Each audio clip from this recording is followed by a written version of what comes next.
Ay, naka-live na si Silab. Dito pa kasi yung pipi eh.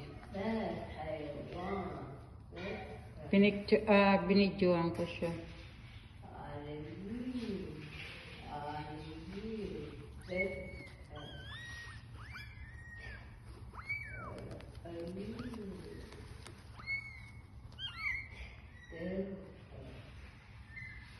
Ang yung isa nasa kay Jara.